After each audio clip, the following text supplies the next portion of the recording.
The Chargers invited me to their facility, and I'm going to tell you everything that happened yesterday.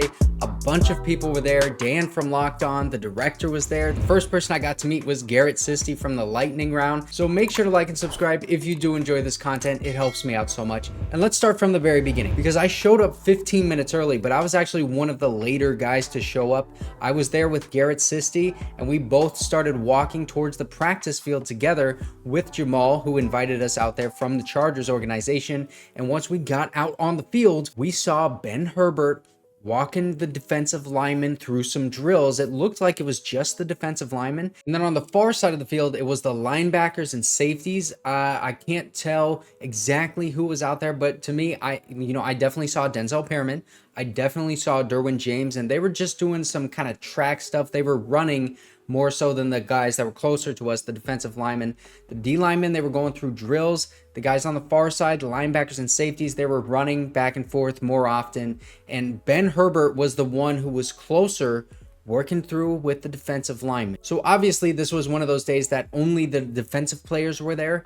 Didn't see any offensive players when I was out there on the field. It was only linebackers, safeties, defensive linemen. And now that I'm thinking about it, the cornerbacks were probably out there as well. So it was probably everyone on defense. And closer to us, what we could really see was Ben Herbert working with the defensive players, and he was going through drills on the field. I could kind of hear him yelling, but he wasn't yelling like, hoorah kind of guy. He was just explaining the drill and kind of telling them what they need to be doing in order to do it efficiently, and why the drill was being worked into their program and what it would help them with. He was also going up and down the line, looking at specific players, talking to specific players.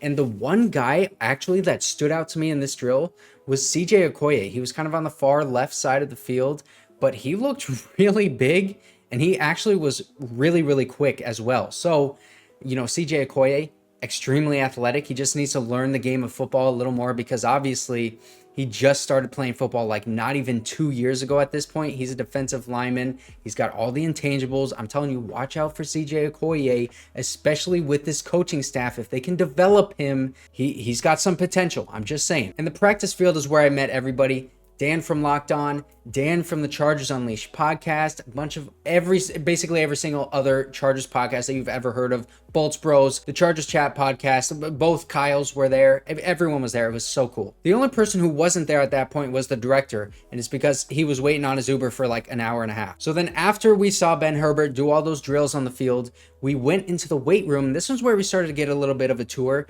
and I want you guys to remember that this is the Costa Mesa facility. This is that facility that graded really poorly in those report cards that I made a video on when they first came out about 2 months ago. The weight room had a lot of equipment, a lot of really good equipment in there, and like multiple of the same ones, but it was also really small and just like cramped up with so much equipment.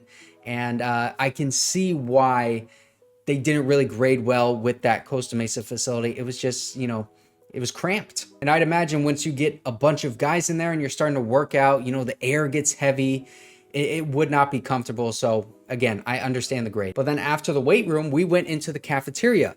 In the cafeteria, again, it was pretty small, and it also had like a really small area to eat. There were just a few tables, but I'd imagine you go get your food and then you walk out. It's kind of like a takeout thing. And the way that it used to be before 2020 was it was kind of like a buffet style thing. You go in and then you just kind of scoop up your own stuff. But since 2020, they have now gone to like an app that players have on their phones, and then they just are able to get, whatever they want on the app, 3 meals a day. They let them know when the meal is ready, and then they go down to the cafeteria, pick it up, boom, go, just like McDonald's. But it's going to be a lot better than McDonald's, because the new chef is apparently going to be Wolfgang Puck. That was reported on Twitter like a month ago. So it's going to be some really good food that they're just going to be able to take out. And maybe even at the new facility, there's going to be a lot of tables so they can all eat there together. I don't know. But again, they were working out of an office building here, and it definitely seemed like an office building, with the weight room being pretty cramped, and then also this cafeteria being a little cramped as well.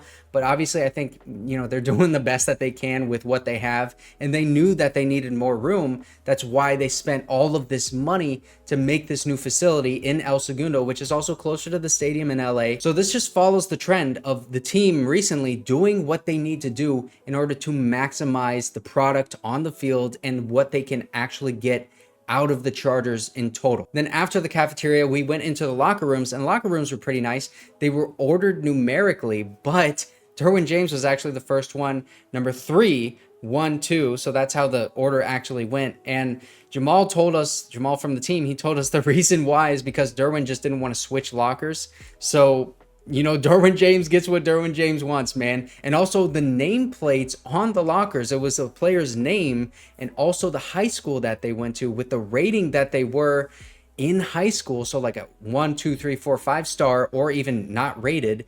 And then also their college. So I think what Jim Harbaugh is trying to get at here is that it doesn't matter where you're coming from. It doesn't matter what rating you were coming out of high school or college, what draft pick you were. You are here with the team now, and what you do with the Chargers is the only thing that matters. So then we walked through the locker rooms, we're going through the hallways, and I couldn't record any of this, by the way, which is why you're not seeing any footage. They wouldn't allow me to record. But then we started walking past the position room, so like the QB room, running back room, and I actually was able to see, I'm pretty sure it was in the D-line room because the door was open, and I saw some film, okay? They were playing some film. I think it was like the Bears or something. I don't remember, but I just thought it was cool that the door was open, film was playing, and I was able to see it. A little sneak peek. Then after touring the Chargers building, the solar eclipse was going on, so we went outside and we were looking up with the glasses, and we were looking at the solar eclipse, and John Spanos himself came down to check out the solar eclipse. He looked at some of us. I'm pretty sure he had no clue who we were. But Garrett Sisti from the Lightning Round podcast, this man is a superstar. He took off his glasses and he handed them to John Spanos. He said, "Here you go." John Spanos said, "Thank you." And I'm pretty sure Garrett autographed the glasses when he gave it to him because John looked very appreciative of it. He definitely loved Garrett Sisti. So John Spanos and Garrett Sisti, they're very good friends now. And then we were able to sit in the press area, which is where I got all of this footage about Marcus Brady, Gus Edwards, Andy Bischoff. They were all being interviewed. We were told we weren't going to be able to ask any questions, but we actually were. So that kind of caught all of us off guard. And then after that, we talked to some other members of the team, you know, about some other stuff. And that's the stuff that I can't talk about, but I can assure you it's all really cool, really awesome. Everything that was talked about there was good. Nothing bad. And tomorrow I'm going to talk more about the interviews and what Marcus Brady had to say, what Andy Bischoff and Gus Edwards had to say, because there was a lot of good stuff in there that I just can't get to today because I had to make this video explaining to you about everything that happened yesterday. I'm sure everyone's going to be talking about it, but this is all from my perspective. And, you know, it was just a great time. I'm very appreciative of the Chargers asking me to come out. It was really cool to see. Get down there on the field. Maybe in training camp, I can go out there. And this too.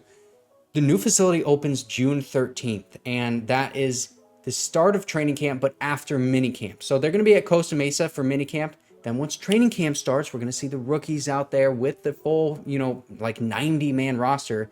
That's going to be in El Segundo, and I'm going to be there for a lot of that because that is so much closer to me. That like cuts an hour off my drive. Cannot wait to go to the new facility in El Segundo. That's going to be awesome. But if you did not see my video yesterday, then you can click right here because the Chargers, they want speed at wide receiver.